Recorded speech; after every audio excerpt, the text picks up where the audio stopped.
Hello everybody and welcome to the Whiskey Dictionary, where I do the research to try to teach you a little something about what you're drinking. Today I'm going to be talking to you about a whiskey called Black Velvet. Now this whiskey was recommended to me during one of my live streams when I asked the audience if they could recommend a Canadian whiskey that didn't suck. And one person jokingly decided to suggest this one. And after a bunch of warnings in the comment system of not to buy it, I decided to joke back and I bought it. So I wanted to find out what made Black Velvet, which to me sounds like a Bond girl,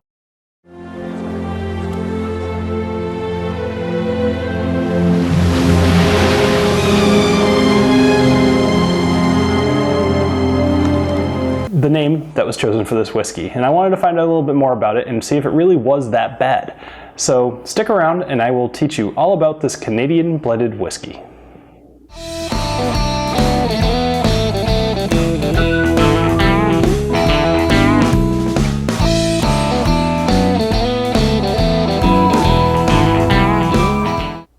So normally during this part, I talk about the distillery. However, I will say that I didn't really find anything interesting about the distillery.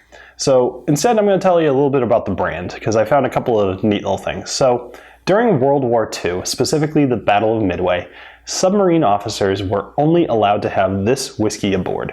And I can only imagine that being cooped up in a submarine in the middle of war and seeing whatever hell you saw that day, and then coming back and having this be your reward for whatever day you had must have just been terrible. So outside of that, this was originally called Black Label.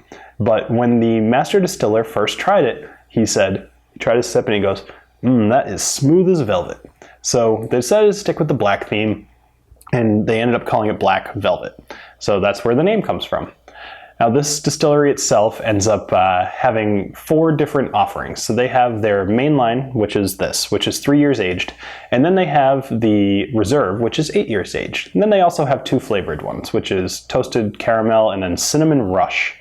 So that all being said, let's get into this whiskey and see if it really is truly as bad as my viewers seem to think it was. All right, so let's go ahead and pour this out.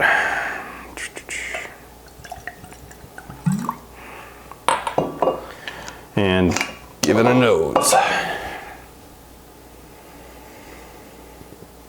All right, so what you end up getting from the nose of this is it's definitely caramel and vanilla. It's honestly behind that, it's just a whole lot of nothing. It's very, very unimpressive, and that's unfortunate.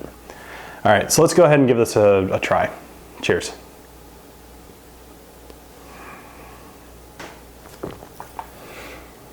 All right, so in the taste, like on the palate, you definitely get that smooth.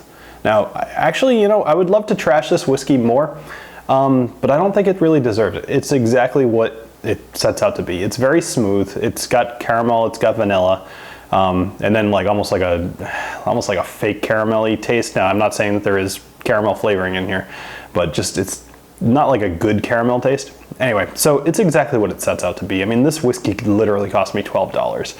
I don't think it's supposed to stand on its own, and even if it is, I wouldn't stand this on its own. So anyway, that being said, I don't know. I certainly wouldn't recommend that you buy this unless you kind of want to have a joke. So I could see this being okay in a cocktail, for real. Like you put this in something and the flavor of this is going to completely disappear, especially like, I always kind of go back to it, but think like a Coke and this would actually probably work pretty well. You wouldn't taste this whatsoever and you'd taste your Coke and you'd get drunk. I mean, that's about it.